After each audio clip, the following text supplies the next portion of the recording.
सर्दियां आ गई हैं, मौसम बदल गया है।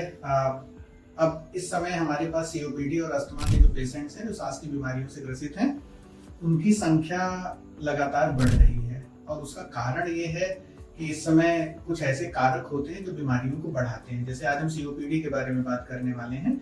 सीओपीडी, जैसा कि हमें मालूम है, लंबे समय से चलने वाली सांस की बीमारी है। जनरली स्मोकिंग की वजह से होती है, कई बार लॉन्ग टर्म एयर पॉल्यूशन के एक्सपोजर या कुछ ऑक्यूपेशनल एक्सपोजर की वजह से भी हो सकती है। इन पेशेंट्स को सांस में लगातार कुछ ना कुछ दिक्कत बनी रहती है। सर्दियों में क्या होता है कि इनके सिम्टम्स में बढ़ोतरी होने के काफी ज्यादा चांसेस होते हैं, जैसे कि खांसी के साथ बलगम ज्यादा आने लगना, खांसी बढ़ जाना, बलगम का कलर चेंज हो जाना, और कई बार फीवर के साथ एसोसिएशन होता है। कुछ केसेस में सांस में भी दिक्कत ज्यादा होने लगती है। तो अगर इस तरह की चीजें होती हैं तो इस स्थिति को एक्यूट एक्सरबेशन कहते हैं, अर्थात आपके सिम्टम्स में काफी ज्यादा बढ़ोतरी होती है, जो कि आपके यूजुअल दवाइयों से रिस्पॉन्ड नहीं कर रहा है।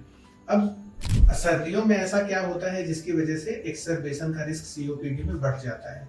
तो पहली बात तो ठंडी खुद जो सर्दी होती है उस समय हमें पता है कि निमोनिया वगैरह होने का रिस्क ज्यादा होता है, वायरल इन्फेक्शंस का रिस्क ज्यादा होता है।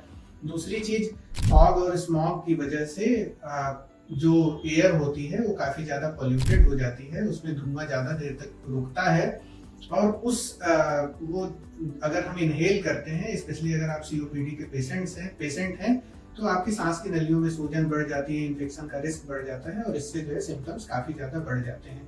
तो सर्दियों में सीओपीडी के पेशेंट्स को विशेष ध्यान रखना चाहिए। क्या ध्यान रखना चाहिए वो हम अगले वीडियो में बात करेंगे। धन्यवाद।